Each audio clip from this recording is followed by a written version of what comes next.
السلام عليكم. وصفنا لليوم كيك الشوفان والموز بدون سكر ولا دقيق. كيك من الكيكات الرائعة المعلكة واللي كتذوب في الفم. المكونات وطريقة التحضير اللي جد مبسطة. لذا بقاو مع الفيديو للآخر نشوفوا مع بعض المقادير كيفية التحضير بالتفصيل. اللي غنحتاجو فيه كمكونات على بركة الله: 2 كيسان ديال رقائق الشوفان ما يعادل 200 غرام. كذلك غادي نضيفو كأس ديال الحليب ما يعادل 150 ملي، وغادي نخلطوا المكونات جيدا وغادي نتركوه واحد المده ديال ربع ساعه. غادي نخليوه حتى كيرطاب وكيتشرب هذا السائل هذا، من بعد غادي نرجعوا له.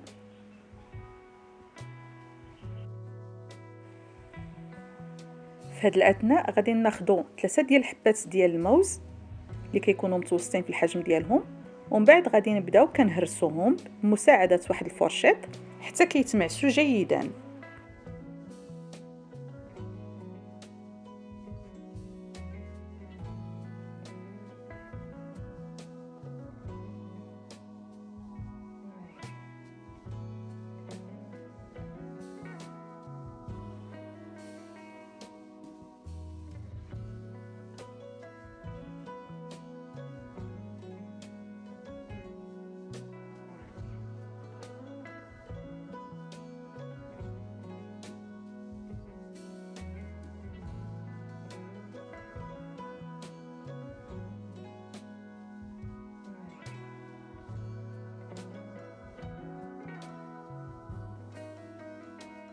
من بعد ما كنهيوهم مباشره غادي ناخذوهم وغادي نضيفوهم على الشوفان بعد ما كيكون رطاب وتشرب هذاك السوائل اللي ضفنا له.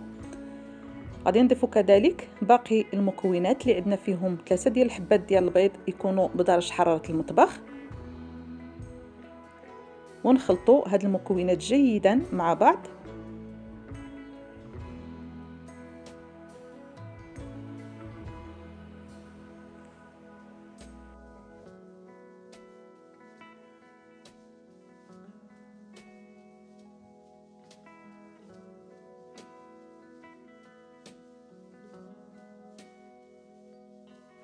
من بعد ما كندمجوا المكونات ديالنا جيدا وكنحصلوا عليهم بهذا الشكل هكذا، دابا غادي نضيفوا باقي المكونات اللي عندنا فيهم 4 ديال المعالق يكونوا كبار ديال البودره ديال الكاكاو. كذلك غادي نضيفوا لهم 2 معالق كبار ديال التمر من بعد ما كنكونوا قطعناه قطع صغيره، ربع ملعقه صغيره ديال الملح، وجوج باكي ديال الخميره ديال الحلوى فيها 8 غرام، يعني عندنا 16 غرام ديال الخميره ديال الحلوى. نمجزوهم كذلك مع باقي المكونات. بالنسبه للبودره ديال الكاكاو من الاحسن نوضعوا النوعيه اللي كتكون جيده باش في الاخير كنحصلوا على نتيجه اللي بالفعل كتكون رائعه. كيف ما لاحظتوا معي مكونات اللي بسيطه متوفره يعني في كل بيت، وفي الاخر كنحصلوا على كيك اللي كيجي بالفعل رائع، كيجي معلك بالاضافه المكونات ديالو يعني الصحيه اكثر. كنحصلوا على كيك اللي كيجي لذيذ ومميز بالفعل.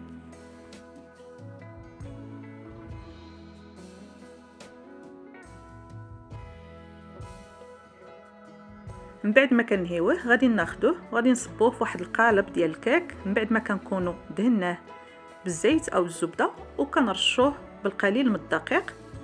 كنصبوا الخليط ديالنا فيه اللي كيكون القوام ديالو هو هذا كيف ما كتشوفوا معي، يعني كيبقى خفيف.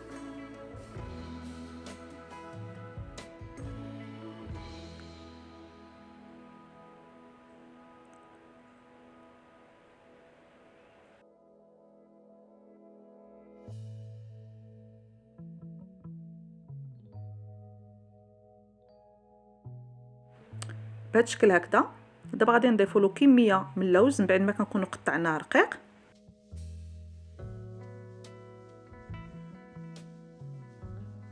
كذلك رشه من حبيبات ديال الشوكولاته ديال الكوكيز باش كنزيدو كنغنيوه اكثر فاكثر. ومن بعد ما كنهيوه غادي ندخلوه للفرن اللي كنكونوا سخناه من قبل على درجه حراره اللي كتكون متوسطه. كندخلوه واحد المده ما بين 35 دقيقه حتى ل 40 دقيقه حتى ينضج. وفي هذه الاثناء غادي نمروا باش غادي نوجدوا واحد الصوص ديال الشوكولا اللي غنحتاجوا فيها كميه من الشوكولاته السوداء. غادي نضيفوا لها القليل من الحليب السائل وغادي نوضعوها في باماغي، غادي نخليوها حتى كتذوب. من بعد غادي ناخذوها ونوضعوها في واحد الكيس حلواني وبها غادي نزينو الكيك ديالنا من بعد ما كيخرج وكيبرد. كنزينو بالنسبه للتزيين كيبقى على حسب الرغبه وعلى حسب اللي تفضلوا. ومن بعد ما كنهيوه كندخلوه للثلاجه، كنخليوه حتى كيبرد وكتماسك هاد الشوكولا هادي وكيبرد جيدا. من بعد كنخرجوه كنقدموه في شكله النهائي. هو هذا كيف ما كتشوفوا معي، كيك اللي كيجي بالفعل رائع، كيجي رطب هش كيدوب في الفم، كذلك القوام ديالو من الداخل هانتوما كيف ما غادي تشوفوا معي، كيجي معلك بمزيج مكوناته. بالفعل كيجي لذيذ كيستحق تجربه. كنتمنى ان شاء الله تجربوه بهذه الطريقه هذه، لان بالفعل كيستحق تجربه وتقدموا لافراد العائله ديالتكم. انا ما بقى لي غير نخليكم على خير الى فيديو جديد ومختلف، وفي امان الله وحفظه، ودمتم في رعايه الرحمن.